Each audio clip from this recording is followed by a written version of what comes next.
te ensinar aqui direto no quadro tudo que você precisa saber para acertar as questões de conjuntos na sua prova que está chegando aí do Banco do Brasil, tá? A gente vai começar com teorias e a gente vai fazer algumas questões da banca César Gran Rio para que você de fato chegue preparado para a prova e não tenha nenhuma surpresa. Fica até o final do vídeo que eu tenho certeza que você vai aprender. Antes da gente começar, eu quero pedir para você que não faça nenhuma anotação. Se você quiser, tira print. Se você quiser, depois volta no vídeo para você de fato fazer a sua anotação, mas não faça nada agora, além de prestar atenção na aula, porque eu garanto para você que vai ser a melhor forma de você colocar esse conteúdo dentro da sua cabeça. Que é melhor você colocar o conteúdo dentro da cabeça do que colocar o conteúdo no papel, porque o papel não vai te acompanhar na prova. Então, fica ligado. Fala aí, meu primo concurseiro, como é que você tá? Eu sou Lucas, o seu primo concursado, servidor público federal, e estou aqui hoje para poder te ensinar tudo sobre conjuntos. Então, sem mais delonga, vamos começar aqui já a nossa aula, porque aqui nesse canal você não tem enrolation. Pessoal, conjuntos. O que são conjuntos? Conjuntos são uma mera reunião de elementos, tá? Sejam elementos numéricos, sejam letras, seja as capitais dos estados brasileiros, sejam nomes próprios masculinos, enfim, qualquer coisa que você puder pensar, instrumentos musicais, livros, tudo, você pode fazer conjunto, tá? Afinal, você pode reunir qualquer elemento que seja, quaisquer elementos que sejam. Então, a gente pode fazer aqui, ó, por exemplo, um conjunto A, vou chamar de A, porque normalmente os conjuntos eles são representados com letras maiúsculas, tá? Normalmente é assim. Então vamos lá. A gente abre chaves e a gente coloca aqui todos os elementos que a gente puder pensar nesse conjunto. Como eu falei, vamos botar aqui letras. Eu quero um conjunto formado das vogais. Pelas vogais. A, E, I, O, U. Fechei chaves, certo? Então aqui eu tenho a representação desses itens que se chamam elementos, tá? Cada um desses itens aqui que compõem esse conjunto são chamados de elementos, certo? Ok. Pessoal, mas a gente pode fazer também aqui um conjunto B que é formado pelas consoantes. Então eu posso chegar aqui, ó, B, C, D, A, B, C, D, E, F. E aqui a gente segue, ó, porque tem várias consoantes, então a gente não precisa escrever tudo. A gente pode resumir aqui com as reticências e aí a gente escreve a última letra que compõe esse conjunto, que no caso do alfabeto nosso, né, é a letra Z, tá? Então, vocês conseguem observar aqui que esse conjunto sendo finito, ou seja, tendo uma quantidade de elementos determinada, ele não é um conjunto infinito, portanto é um conjunto finito, a gente pode representar ele aqui, ó, dessa forma, tá? Resumindo os nossos elementos. Se for um conjunto infinito, vamos dizer que eu quero fazer aqui o conjunto C, que é formado por todos os números naturais. Quais são os números naturais? Todos aqueles números inteiros, ou seja, que não tem vírgula, né? Não é aquele número quebrado, positivos. A gente pode botar aqui, ó, 1, 2, 3, 4, só que isso aí segue, né, ao infinito e além. Então a gente coloca aqui reticências e fecha as nossas chaves, tá? Isso aqui significa que esse conjunto continua aí infinitamente. Beleza, pessoal? Mas nós podemos também representar esses conjuntos de outra forma, não precisa ser necessariamente assim. A gente vai colocar aqui, ó, vou escrever o conjunto A dentro de um círculo. A gente vai encontrar bastante isso aqui em prova, tá? Inclusive é a forma mais comum, essas duas, né, de representar conjuntos. E aqui a gente coloca dentro deles todos os elementos, ó, A, I, U, E, O, tá? Então a gente consegue ver aqui claramente que A é um conjunto, né? Ele é essa reunião de elementos aqui, formado por todas as vogais. A, E, I, O, U. Beleza? No caso dos infinitos ali, da mesma forma, né? Você não vai fazer conjunto C, por exemplo, com todas as consoantes, né? Ou é o conjunto C, com todos os números, porque são infinitos. Então eu vou colocar aqui 1, 4, 3, 2, e aí segue aí infinitamente, beleza? Essa é a nossa representação aqui de conjunto. Mas aí a gente pensa aqui agora, pessoal, eu posso ter um conjunto que não tem nenhum elemento? Vou usar C não, porque eu já usei para os números naturais, vou usar D. Vamos supor, ó, que a gente tem um conjunto D, só que é um conjunto de elemento nenhum. Ele é assim, ó, tem nada. Pode? Pode. Esse conjunto aqui, pessoal, é chamado conjunto vazio e a gente representa assim, ó. certo? Ou abre chaves, fecha chaves. É um conjunto que não tem elemento algum. Inclusive, esse conjunto vazio, o conjunto vazio, o conjunto que não tem nada, ele é considerado como sendo subconjunto de todos os outros conjuntos. Então, por exemplo, esse conjunto A aqui, ele contém dentro dele o conjunto vazio. Beleza?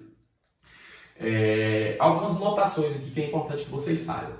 Por exemplo, a gente pode escrever aqui que o elemento I é um elemento que pertence, então a gente tem esse símbolo aqui, ó, que significa pertence, ao conjunto A, certo? Ao conjunto A. Esse azul aqui está um pouco fraco, mas beleza, dá para a gente usar. Certo?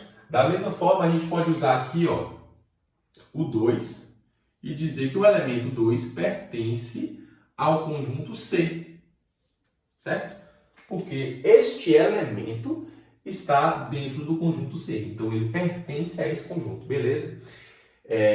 Agora veja aqui comigo o seguinte, a gente pode pegar um conjunto desses aqui e fazer vários outros conjuntos com os elementos formados dentro deles. Vamos supor aqui, ó, o conjunto, vamos pegar o conjunto A novamente.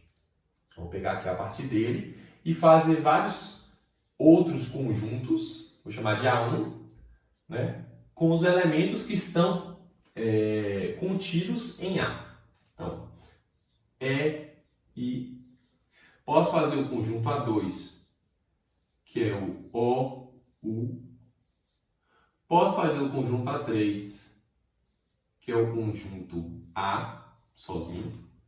Posso fazer o conjunto A4, que é vazio, tá?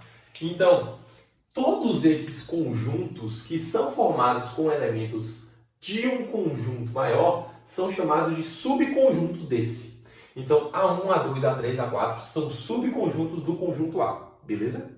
Inclusive o conjunto vazio. E aí a gente pode dizer que, ó, já é uma outra notação para vocês aprenderem. A3, por exemplo, está contido em A, certo? Então veja que isso aqui já é parecido com um C, né?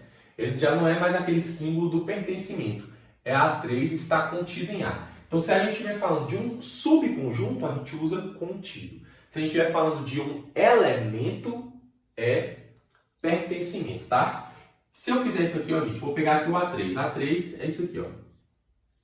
A, né? De um elemento só. E eu quero dizer que ele se relaciona com o conjunto A. Eu vou usar contido ou pertence? Eu vou usar contido. Por quê? Porque isso aqui não é um elemento. Ou isso aqui não é um conjunto. Perdão, não é um elemento, é um conjunto, que é subconjunto de A. Então, se ele é um conjunto, como é que eu sei que é conjunto? Porque tem chaves. Então, se for só um elemento, eu só vou escrever A. Se for conjunto, vai ter as chaves, certo? Ou então, a letra maiúscula que representa o próprio subconjunto. Então, se eu estiver falando de elemento, pertence a A. Se eu estiver falando de conjunto, está contido em A. Beleza? Agora a gente vai falar aqui um pouquinho sobre o que a gente chama de diagramas de Venn. De Venn do verbo vir, não, de Venn, que é uma pessoa, tá? Normalmente, a gente conhece só assim, diagramas de Venn, mas pode ter dessa forma aqui também, tá? De Venn-Euler. Mas, enfim, você não precisa muito decorar isso não. Pessoal, o que são diagramas de Venn? São, como o nome mesmo já fala, né? Alguns diagramas onde a gente coloca visualmente os nossos conjuntos para a gente entender uma determinada situação. Por exemplo, a gente pode chegar aqui e fazer um diagrama, vai ser sempre nesse formato, tá? Minha laje aqui está instalando. Ó, a gente faz aqui um retângulo e aí coloca aqui, não, você vai encontrar isso com 2 ou 3 conjuntos nas suas questões, tá? Mas para a gente entender aqui agora, vamos usar 2 conjuntos. Eu vou pegar aqui um conjunto e eu vou pegar aqui um outro conjunto. E vou sempre fazer dessa forma, ó, com um círculo entrando no outro. Beleza? Por que isso? Porque pense na seguinte situação. Eu quero analisar enfim, em um determinado grupo de pessoas aqui no bairro. Pronto, eu vou pegar o meu bairro e eu quero verificar aqui no bairro qual é o conjunto, né? Ou quantos elementos contém um determinado conjunto que é formado pelas mulheres que residem no bairro. E eu quero fazer um outro conjunto das pessoas casadas do meu bairro. Então, mulheres e pessoas casadas. Ok. Vamos escrever aqui para a gente não se perder. Ó. Esse conjunto aqui é o conjunto das mulheres.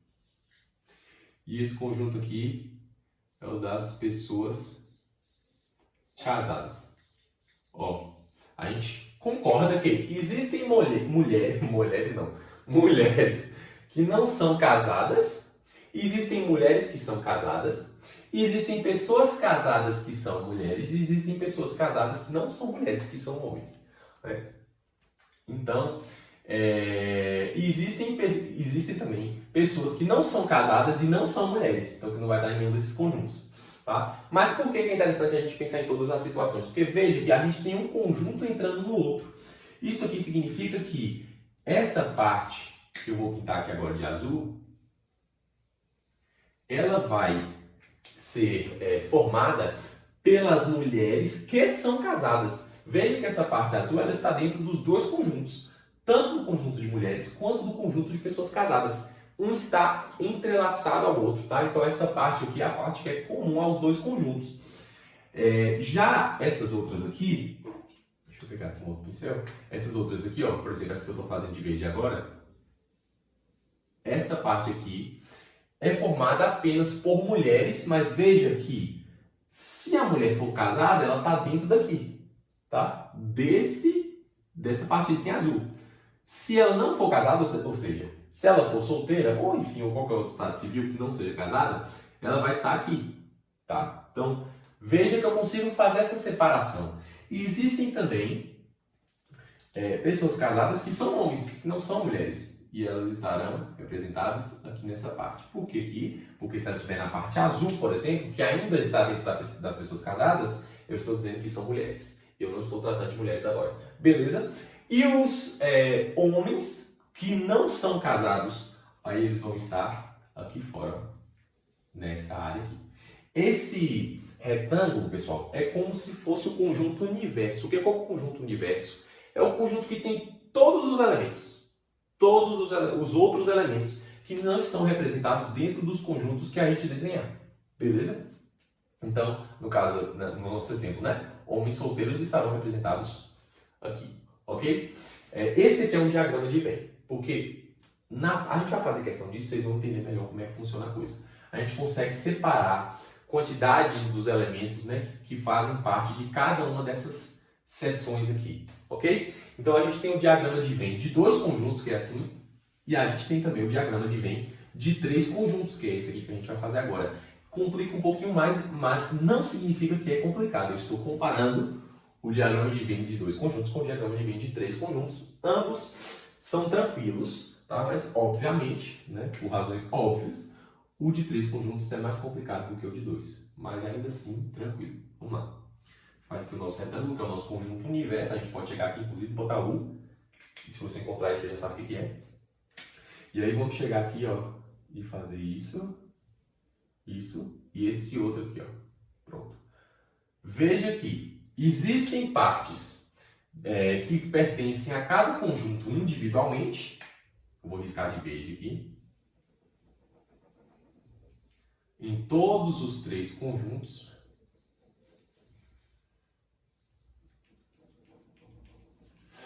Existem partes que são pertencentes apenas a dois conjuntos, similarmente ao que a gente acabou de ver no diagrama de dois conjuntos.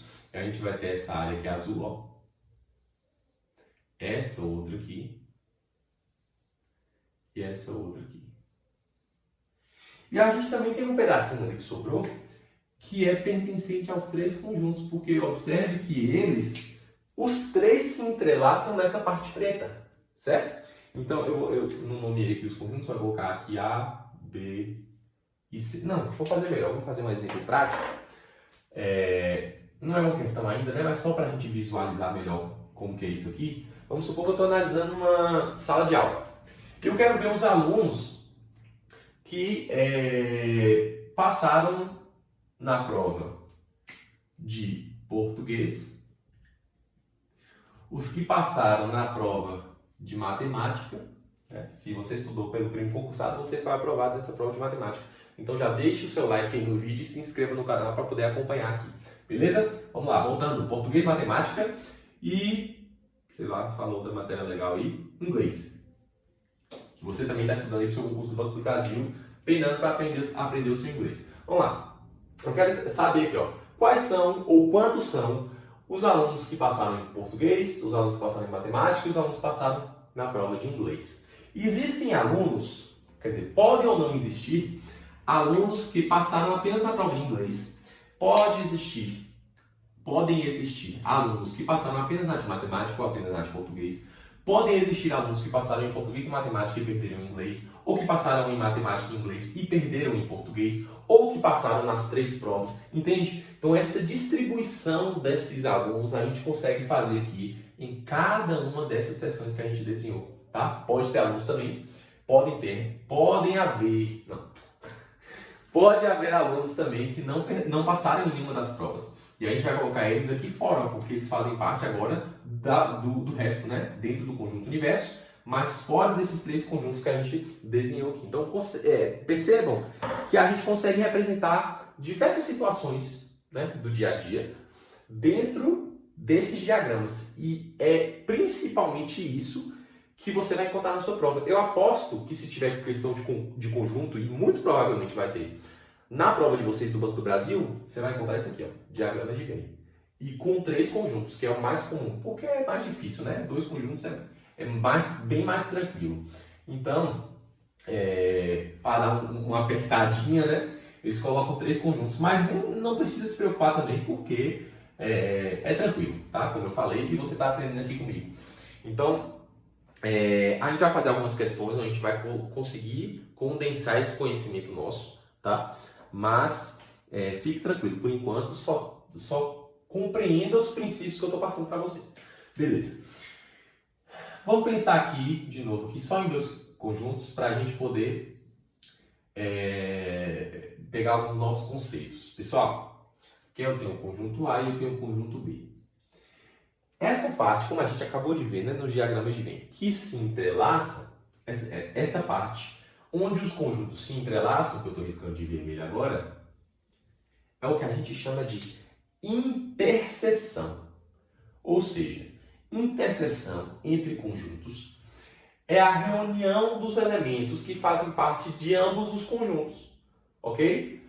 É possível, inclusive nos diagramas de Venn, que, vamos supor que naquele exemplo anterior, né, não tenha havido nenhum aluno que passou em inglês e matemática.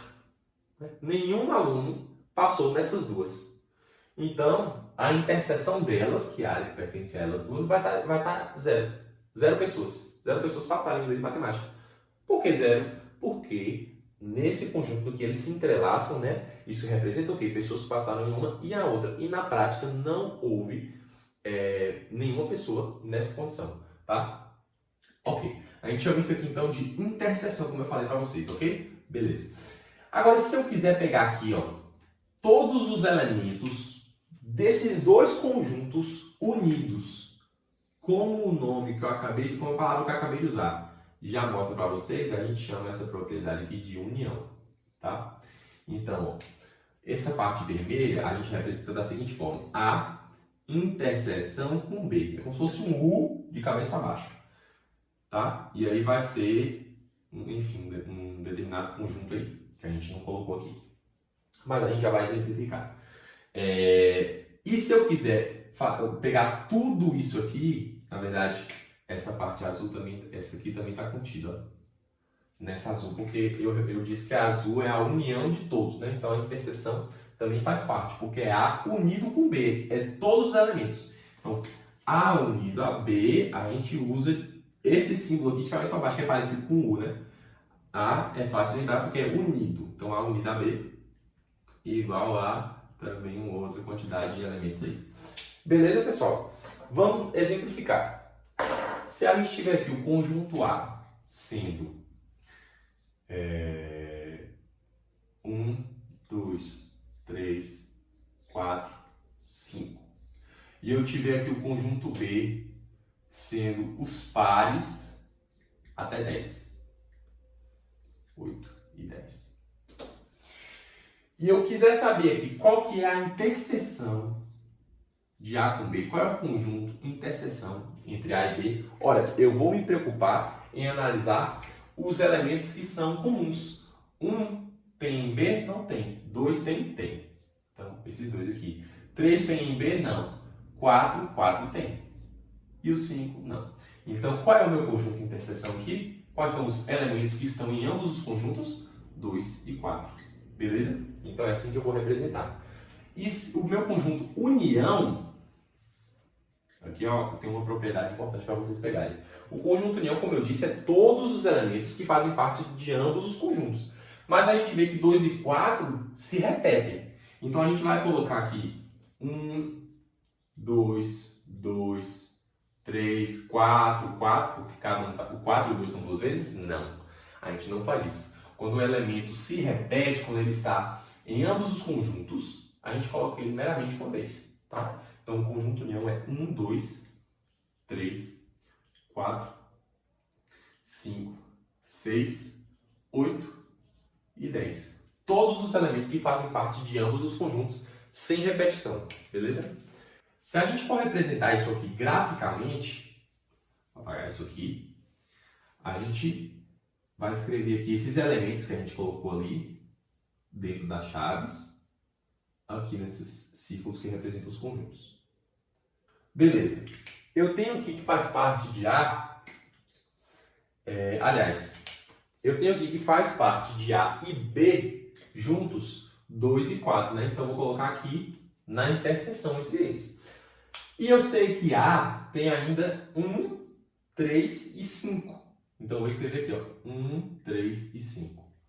Agora, se você for visualizar só o A, esquece o B aqui. Se você for pegar só aqui o desenho do A, todos os elementos de A estão dentro dele. 1, 2, 3, 4, 5. Ainda que esteja dentro de B também, está dentro de A. Então, a gente já fechou os elementos de A. Agora, vamos analisar só B aqui, fechar a nossa visão aqui só para o B. 2 e 4 já fazem parte, a gente já escreveu. E aí sobra ainda 6, 8 e 10. Então, a gente escreve aqui 6, 8 e o 10. Beleza? É simples. Essa lógica é simples. Ok. Agora, se eu quiser saber qual é a quantidade de elementos de um conjunto união, né? Eu uni 2 ou 3 conjuntos, não vai cobrar mais do que isso para vocês. Como é que eu faço para saber a quantidade de elementos desse conjunto? Vou colocar aqui como N, tá? N sendo o número de elementos de determinado conjunto. Aqui no caso do conjunto união, A unido a B.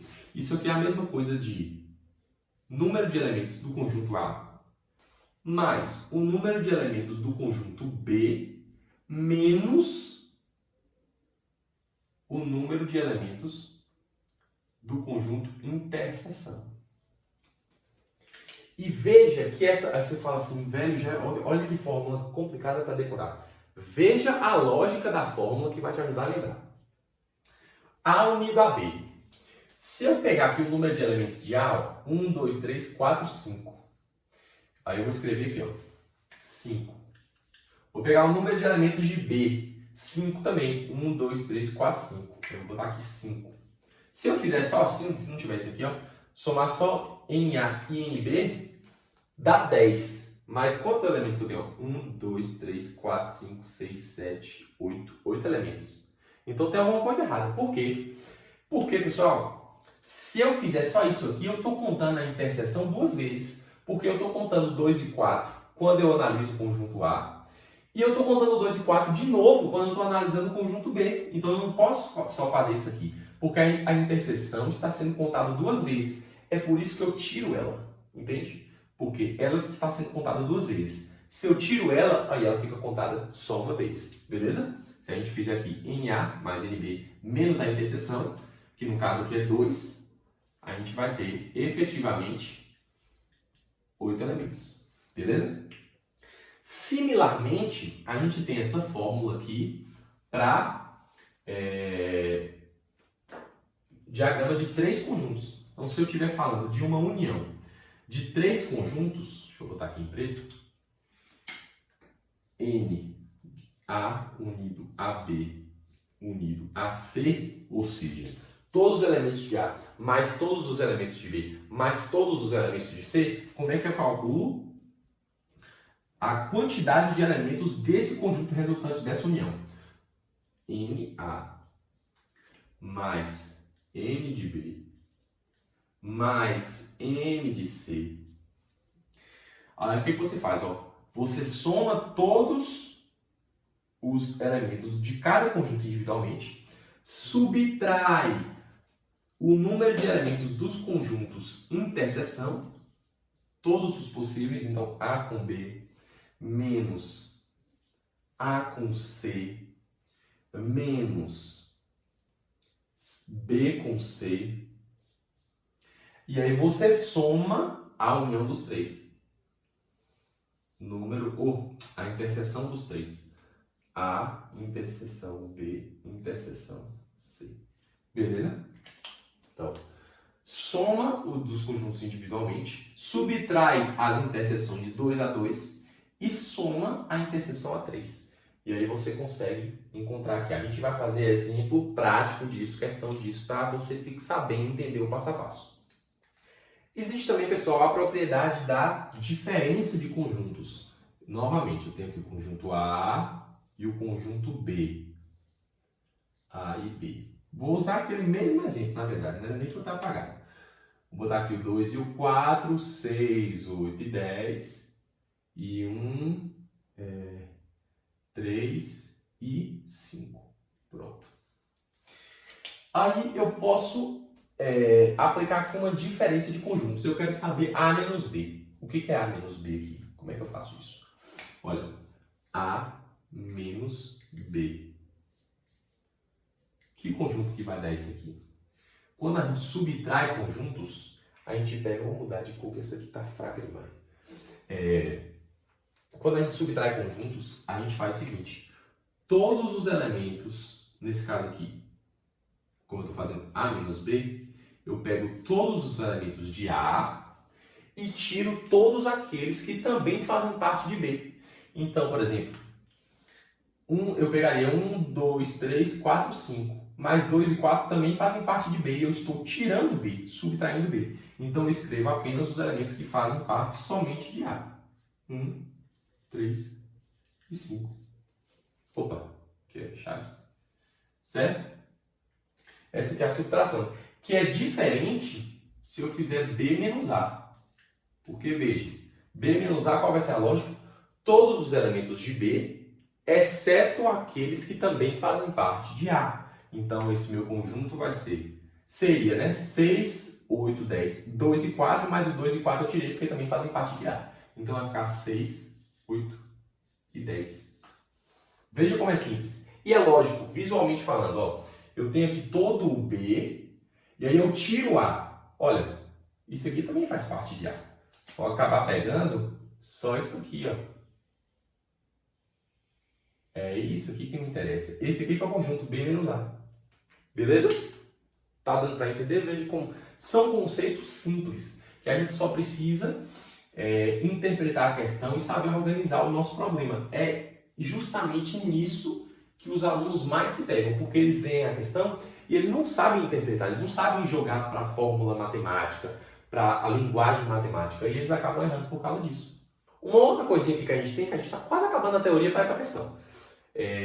Mas outra coisinha aqui que a gente tem é conjuntos complementares. O que é um conjunto complementar? Pessoal, super simples esse conceito. Veja só. Conjunto complementar é um conjunto. Esse aqui é o conjunto universo. Vamos botar aqui, eu tenho um conjunto A. O conjunto complementar de A é tudo aquilo que fizer parte do universo menos A. Tudo isso aqui. Isso é o complementar de A. Ou seja, é tudo aquilo que existe e não faz parte de A. Isso com relação ao conjunto universo. Mas eu posso também falar de complementar de A, não com relação ao conjunto universo, mas com relação a outro conjunto. Por exemplo, existe uma notação, você pode encontrar de duas formas, na verdade. Eu posso escrever complementar de A assim, com um Czinho em cima, isso aqui vai ser sempre com relação ao conjunto universo, ou seja, todo o conjunto universo, menos o que fizer parte de A, é como se fosse isso aqui, ó. Conjunto universo menos A. Ou eu posso fazer a seguinte notação, complementar de A em B. Complementar de A em B significa o quê? Pego o de baixo e subtraio de cima. B menos A. Complementar de A em B significa B menos A. Beleza? É simples. Aí, o conceito de subtração a gente já entendeu. Então, ó, eu tenho aqui A e eu tenho aqui B. Qual é o conjunto complementar? B menos A? Isso aqui, ó. É o conjunto B, e aí eu tirei aquilo que faz parte de A. É o complementar de A. É tudo aquilo que não for A. Complementar, a ideia é essa. É tudo aquilo que não for determinada coisa, determinado conjunto. Beleza? E, pessoal, para fechar, o que a gente precisa de conhecimento teórico, uma coisa rapidinha, é que algumas questões, e a gente vai ter a questão da sesgranil dessa forma, coloca os conjuntos como intervalos de números em uma reta. Por exemplo, aqui, ó, vamos supor que eu tenho essa reta aqui que representa os números reais. O que são os números reais? Todo número que você, pessoa comum, consegue pensar. Tudo isso é número real, tá? Aquilo que não é real é número complexo, mas a gente não precisa entrar nesse conceito agora. Todo número que você conseguir pensar aí vai ser número real. Beleza? Então, vamos colocar aqui que... na verdade, eu desenhei essa reta aqui vertical, mas enfim, só para contextualizar. O que importa para a gente é a reta horizontal. Vou até apagar para não confundir ninguém. Ó. Eu posso pegar aqui um conjunto de... Vamos supor que aqui eu tenho 2 e aqui eu tenho 5. Você concorda comigo que entre 2 e 5 existem infinitos números? Ah, Lucas, só tem 3 e 4. Não. Tem 2,1, 2,01, 2,001, 2,00001. Então, infinitos números entre 2 e 5. Então, como é que eu vou representar esse conjunto? Porque, veja, a gente colocou aqui nos conjuntos um elemento, aí vírgula, o outro elemento, vírgula, outro elemento. Mas eu não tenho como saber qual é o próximo elemento, porque vamos supor que eu quero colocar aqui o conjunto A, que é formado por todos os números entre 2 e 5. Se eu começar aqui com 2, qual é o próximo número que eu vou escrever? Porque se eu colocar aqui, ó, 2,00001, eu estou colocando ponto e vírgula porque os números aqui que fazem os elementos propriamente têm vírgula, tá? Então, para separar um elemento de outro, estou colocando ponto e vírgula. Então, se eu colocar esse número aqui, veja que mesmo entre eles dois, eu tenho infinitos outros números. Então, não tenho como representar dessa forma. E aí existe essa outra maneira de se representar conjuntos, que é em intervalos. Eu posso colocar aqui, ó, 2, e agora não é mais chaves, é colchetes, tá? 2,5. 2,5 não quer dizer o número 2,5, tá? 2,5 aqui está dizendo todos os números que fazem parte dentro desse intervalo aqui, ó. Ou seja, é tudo isso. Incluindo os próprios 2 e 5, tá? Se eu não quiser incluir essas extremidades, o 2 e o 5, eu faço o mesmo colchete, só que virado para o outro lado. Aberto. A gente chama assim, ó. Isso aqui é aberto.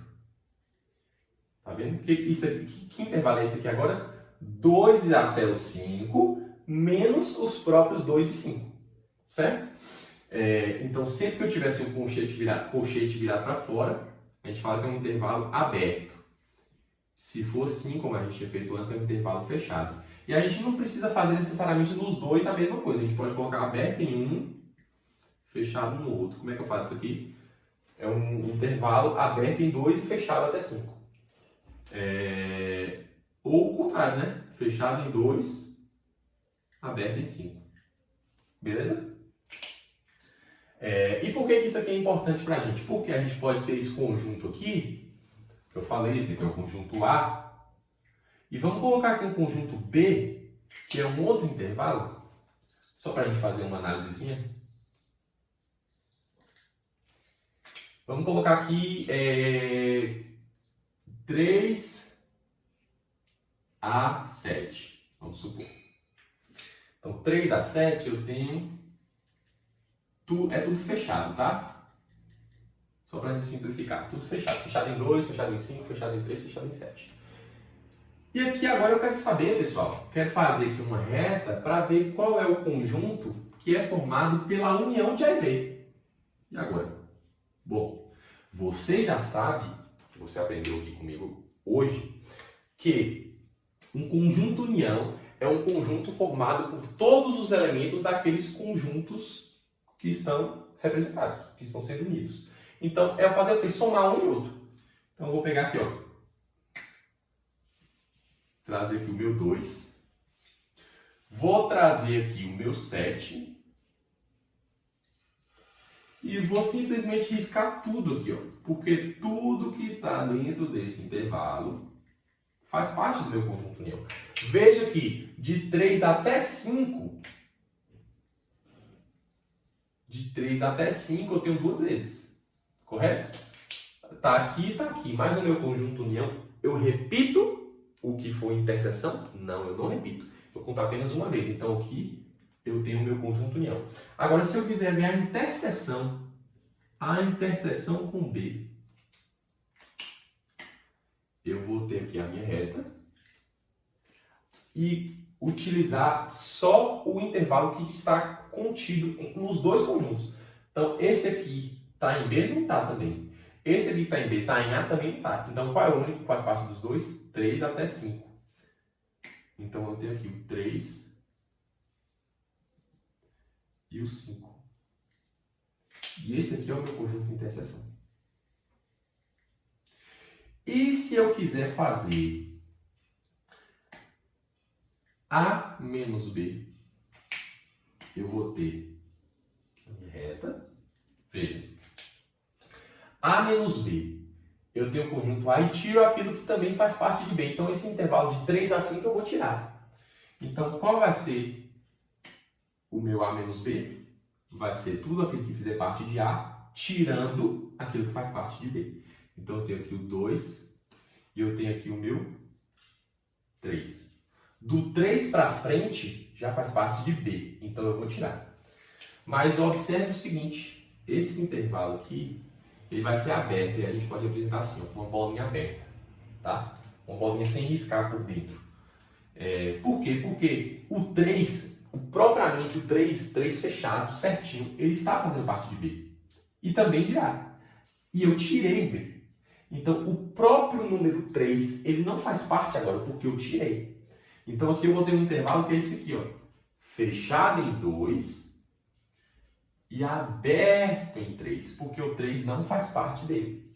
Entendeu? E eu posso também, por último, aqui, fazer o meu conjunto B menos A. De similar modo, eu vou ter aqui, ó, minha retinha. Conjunto B menos A vai ser tudo aquilo que faz parte de B, tirando o que é A. Então, eu vou ter só aqui, ó, do 5 até o 7. Certo? Do 5 até o 7. E pelas mesmas razões que a gente viu aqui, o 5 é aberto. Por quê? Porque ele está contido no A e eu estou tirando o A. Então, o 5 propriamente dito não vai fazer parte. Então, que intervalo eu vou ter aqui? Aberto em 5, fechado em 7. Tá? Então, essa aqui é uma outra forma de representar conjuntos. E a gente esteve trabalhando aqui com tudo aquilo que a gente viu. Conjunto união, conjunto interseção, diferença de conjuntos, tá? Como a gente analisar o que faz parte de um, o que faz parte do outro. Então, o que a gente precisa de teoria para conjuntos é tudo que a gente viu aqui. Só isso. Em poucos minutos, em uma aula curta, você já pegou tudo que você precisa saber sobre conjuntos, ao invés de ficar vendo lá 15 aulas de conjunto. Agora a gente vai partir para as questões, porque nas questões a gente vai conseguir afunilar aí, ó, ver exatamente como que funciona, como que é cobrado, como que a gente aplica esse conhecimento aqui. E aí você continua comigo. Se você ainda não está inscrito nesse canal e não deu like no vídeo, o que você está esperando? uma aula excelente dessa aqui, com questão para você gratuitamente. Você precisa se inscrever para continuar, porque a gente ainda vai fazer outras aulas de outros assuntos de matemática e também matemática financeira, então fica ligado. Então, pessoal, a gente segue aqui agora com as nossas questões, todas da banca Sesgran Rio, que é para a gente poder direcionar para ela, a gente ver como é que essa banca cobra. E aí eu vou colocar na tela, vocês acompanham comigo a questão e a resolução, que a gente vai lendo junto. Sugestão, pause o vídeo, leia a questão e veja se você consegue já responder sem a minha resolução aqui. E aí você segue comigo para ver se você acertou ou não. Vamos lá, essa questão aqui, olha, da Petrobras 2017, elaborada pela Sesgran Rio. Vamos lá. Os conjuntos P e Q têm Pzinho e Qzinho elementos, respectivamente com P mais Q igual a 13. Então a gente já vai anotar aqui a informação que a gente precisa. Ó. P mais Q é igual a 13. Esses minúsculos representam o quê? A quantidade de elementos de cada um dos conjuntos que são representados pelas letras maiúsculas. Vamos lá. Sabendo-se que a razão entre o número de subconjuntos de P e o número de subconjuntos de Q é 32, quanto vale o produto PQ? Então, pessoal, matemática básica, produto é o quê? É multiplicação, é o resultado de uma multiplicação. Então ele quer saber quanto que é P vezes Q. É isso que ele quer. E eu já te digo que essa questão teve no site de questões que eu peguei, incrivelmente, 64% de erro. Então, 64% das pessoas que tentaram resolver essa questão lá no site erraram. Mas você vai ver aqui comigo agora como que essa questão é simples. É só você ter um entendimento do que ela significa, do que ela está dizendo. Ele te deu a soma, P e Q é 13, e ele quer saber quanto que é a multiplicação. Veja que aqui a gente não precisa nem usar tanta teoria de conjuntos que a gente viu aqui. Embora ele tenha utilizado aí os conjuntos, né? O tema de conjuntos para poder elaborar a questão é uma questão mais de manipulação numérica. E ele disse aí para a gente que a razão entre o número de subconjuntos de P e o número de subconjuntos de Q é 32. Razão é uma divisão. Então, eu estou falando de uma fração, certo? Um número sobre o outro. Que ele falou que é o número de subconjuntos de P e o número de subconjuntos de Q é 32. E aí você viu aqui na aula comigo, eu falei isso ou eu esqueci? Acho que eu falei. Mas o número de subconjuntos de um conjunto, você tem ali determinados elementos, né? Uma determinada quantidade de elementos. Todos os subconjuntos que você pode formar com aqueles elementos ali, o número máximo dele é 2 elevado a n, sendo n o número de elementos do conjunto. Então, se eu tiver um conjunto de 5 elementos, acho que foi esse até o exemplo que eu dei. 2 elevado a 5, que é 32 elementos, tá? Incrivelmente, é justamente essa aplicação aqui que a questão deu pra gente. Então, veja, como é que a gente vai calcular aqui? Eu sei que o conjunto P, a gente faz assim, escreve, né? 2 elevado ao número de elementos do conjunto P. Aliás, nesse caso aqui da questão, ele chamou de Pzinho. Não vou colocar em NP não, vou chamar de Pzinho só. 2 elevado a Pzinho sobre 2 elevado a Qzinho é igual a 32. Só que, aí você tem que ter a sagacidade, talvez o pessoal perdeu foi nisso aqui, de não saber resolver isso aqui. Pessoal, a gente está com tudo na base 2, porque 32 também a gente dá para fatorar para colocar na base 2. 32 é a mesma coisa de 2 elevado a 5. Então veja, se eu tenho aqui uma divisão de mesma base, eu posso escrever isso aqui da seguinte forma, 2 elevado a P menos Q. Isso aqui é a mesma coisa que 2 elevado a 5. Se eu tenho uma igualdade, a base é a mesma, eu posso cortar. Então, P menos Q é igual a 5. E aí eu já resolvo tudo aqui. Porque Q passando para o outro lado é P menos 5. Então, eu posso vir aqui nessa equação de cima e substituir, ó. P mais. Q não é P menos 5? Então, P menos... Opa, menos 5, que é Q, é igual a 13. Veja, então, eu tenho 2P é igual a 13.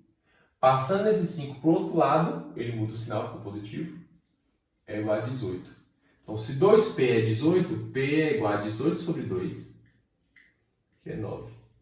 Se eu sei que P é 9, P mais Q é 13, então o Q é igual a 13 menos P, passando P para o outro lado, né? Que é 9, ou seja, Q é 4. Respondemos a questão? Não, porque ele não pediu nada disso que a gente achou até agora. Ele pediu isso aqui, ó. P vezes Q. Mas agora tá tranquilo, porque eu sei quem é P e sei quem é Q. Então, P vezes Q é a mesma coisa de 9 vezes 4. Então, a resposta dessa minha questão é 36, letra C. Tá? Então, perceba que dos conceitos gerais de conjuntos que a gente trabalhou, ele utilizou assim, só para meio que formular a questão, né? Porque ele utilizou conceitos de conjunto e a gente tinha que também saber essa fórmula aqui, ó. De que a quantidade de subconjuntos que você consegue fazer com um conjunto de n elementos é 2 elevado a n. É isso que você precisava saber, tá? Então a gente tem essa situação aqui, e aí a gente passa para a nossa próxima questão. Então, pessoal, segunda questãozinha que gerou 39% de erros no site. Então, muita gente também errou. Agora veja que você não precisa fazer muita coisa. De novo, vamos lá. Em uma gincana escolar, uma turma foi pesquisada por 2 grupos concorrentes sobre as idades de seus estudantes. Um dos grupos constatou que 78% dos estudantes dessa turma têm pelo menos 15 anos. Outro grupo concluiu que, nessa mesma turma, 34% dos estudantes têm no máximo 15 anos. Com base nessas pesquisas, qual o percentual de estudantes dessa turma com exatamente 15 anos? Só para a gente entender o problema. Vamos lá. Você tem lá a turma e vamos colocar aqui 2 conjuntos que se entrelaçam. Esse aqui é formado pelas pessoas que têm até 15 anos, até 15, que é esse segundo grupo aí, ó, estudantes têm no máximo 15, e o outro é pelo menos 15. Pelo menos 15. Pessoal, qual é a interseção aqui? Essa interseção representa exatamente o pessoal com 15 anos. Com exatos 15. Por quê? Os 15 estão aqui, porque é pelo menos 15, então é 15 para mais. E esse aqui é até 15, então 15 para menos. Tá? Então, todos que têm 15 vão estar aqui na interseção desses 2 conjuntos. Tá? Isso aqui foi só para a gente entender. A gente não vai nem usar esse diagrama para resolver essa questão. Foi só para a gente entender o problema, beleza?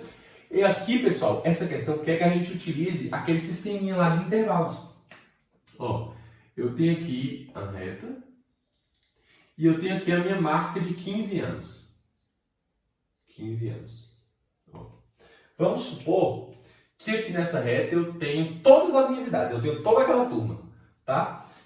Veja que o primeiro grupo constatou que 78% tem pelo menos 15. Então, supondo que isso aqui seja 100%, porque aqui eu vou até tirar essa setinha aqui, porque ela é finita, né? Ela não continua para lá, não. Isso aqui, eu tenho todas as idades da minha turma, só e somente. Então, 78% disso, que é um pouco mais do que 3/4, só para a gente marcar direitinho aqui na reta, tem pelo menos 15. Então, veja. Vou até tirar essa marquinha aqui de 15. Ó. A gente não vai marcar isso não. Ó. 78%, eu vou botar de vermelho, tem mais do que 15, tem pelo menos 15. É isso aqui, ó. Vamos supor, né? Que aqui eu tenho pegado 78% dessa minha reta que representa as idades da galera lá. 78% é formado por pessoas que têm pelo menos 15. Tá? 15 para mais. Mas eu tenho também uma galera que tem aqui, ó, até 15, que é de acordo com outro grupo, 34% das pessoas. Então eu tenho aqui, ó, 34%. Vamos supor que seja aqui, isso aqui tudo, ó. 34% é até 15 anos. Então, gente, vocês conseguem ver que tem uma parte que se entrelaça, que é a interseção. Esse pedacinho aqui da reta, ele está tanto nesse 78% quanto nesses 34%. Beleza? Então, isso aqui faz parte dos dois grupos, que é justamente o pessoal com 15 anos. Então, veja que até aqui eu tenho 34%. Só que se eu tenho 78% partindo de cá, e por que eu parto assim de extremidades diferentes? Porque um é até 15, então é partindo do 0 até 15, é partindo de baixo, que é esse 34. O outro é 15 ou mais, então qualquer um que for acima de 15. Então ele parte de lá de cima e vem descendo, entendeu? Então essa parte aqui da interseção, eu vou ter 34 aqui, só que essa pontinha aqui de cá, que número que vai ser esse? 22. Por quê? Porque se a minha reta total é 100% e eu tirei 78, sobra 22. É justamente onde o 78 para. 22. Então, essa diferença aqui, que é meu... esse azul está muito ruim. Que é meu 34 menos 22, porque se eu quero saber a diferença, né, eu justamente subtraio, eu tenho aqui 12 pontos percentuais. Então, 12% das pessoas que estão nessa turma tem exatamente 15 anos. Então, a nossa resposta é a letra E. Vamos passar aqui para a nossa outra questão. Pessoal, questão super simples, com 36% de erro lá no site, tá? Questão também de 2022. Vamos lá. Dois conjuntos não vazios, A e B, são tais que A unido a B é 3, 4, 6, 7, 9 e a interseção com B é 4 e 7. E ele pergunta, o conjunto A menos B unido a B menos A é igual a... Aí você já fala, meu Deus, é coisa demais. Ele pediu interseção, união, diferença. Gente, desenha a parada que vai ficar super fácil. Ó, eu tenho A, e já que eles têm interseção, né? Tem o B aqui com uma parte entrando no A e B. Na parte da interseção eu tenho os números 4 e 7. Então, 4 e 7, beleza? E aí tenho 3, 4, 6, 7 e 9 que fazem parte dessa área aqui, que está em verde, ou dessa.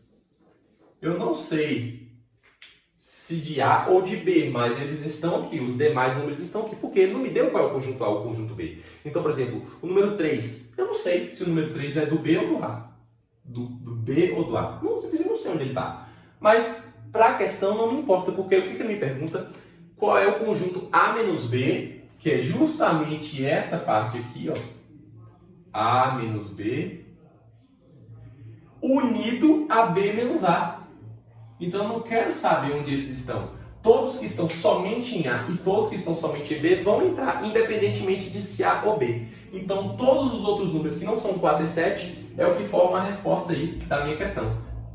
Então, eu vou ter aqui os números 3, 6 e 9. Alternativa C. Então, veja, pessoal, que é uma questão super simples, tu não gasta 30 segundos para fazer ela. Mas você só precisa desenhar e entender, né, qual é a parte aqui, qual é a área que ele está falando quando ele escreve A menos B unido a B menos A. E aí você já matou a questão e eliminou aí 36% dos seus concorrentes dela. Beleza? Vamos partir para a próxima então. Questãozinha também mais tranquila, mas vocês vão entender como que a maioria das questões vem, que é nesse estilo dessa questão aqui, que a maioria das questões é cobrada, exatamente essa lógica. Vamos lá. Antes de iniciar uma campanha publicitária, um banco fez uma pesquisa entrevistando 100 de seus clientes sobre a intenção de adesão aos seus 2 novos produtos. Dos clientes entrevistados, 430 disseram que não tinham interesse em nenhum dos 2 produtos, 270 mostraram-se interessados no primeiro produto e 400 mostraram-se interessados no segundo produto. Qual a porcentagem do total de clientes entrevistados que se mostrou interessada em ambos os produtos? Vamos lá.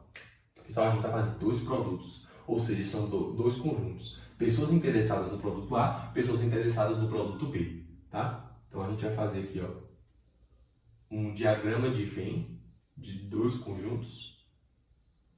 Vou colocar produto 1 e produto 2, beleza?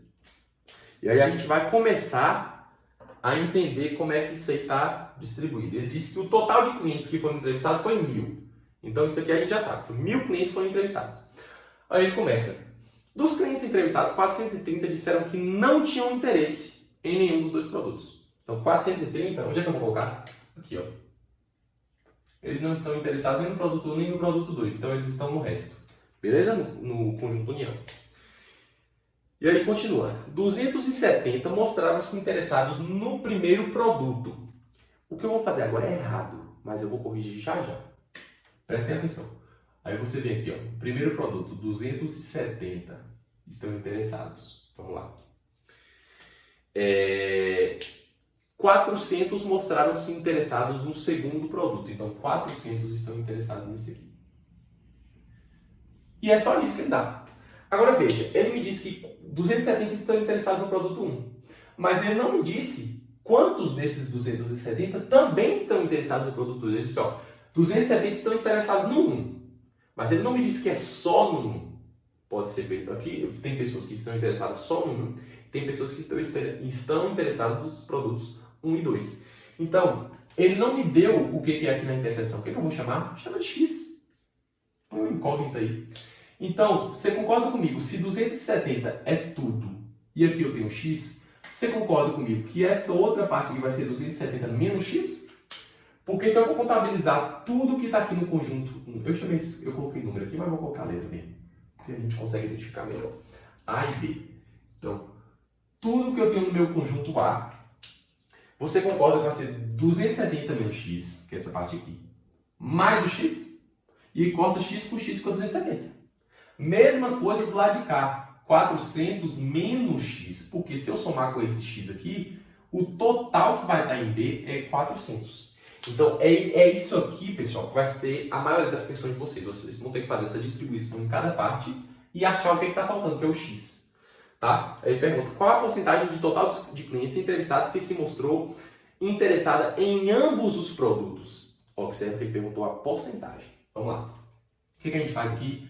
E agora, tem um X aí, mas ele me disse que o total de clientes é 1.000. Então, o que eu vou fazer? Somar tudo. Ó, 270 menos X, que é só essa área, mais a interseção, mais X, mais isso aqui, 400 menos X, mais o pessoal que não está interessado em nada, 430.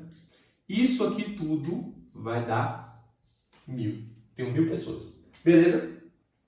E agora o que eu faço? Ó, esse X aqui, corta com esse X, menos X mais X, corta os dois, e sobrou um X. Então eu faço o quê? Vou isolar ele do resto.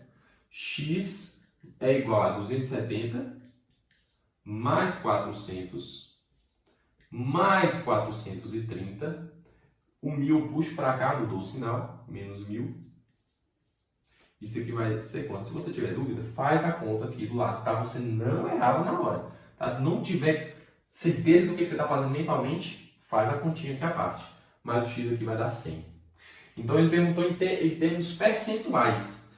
O total de clientes é 1.000. Só que ele me perguntou o percentual de 100.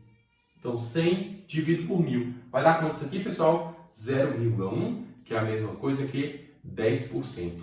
Se você não sabe fazer essa transformaçãozinha aqui de porcentagem, tem uma aula aqui no canal sobre porcentagem. Assiste lá que você vai aprender, isso aqui vai ser moleza para você.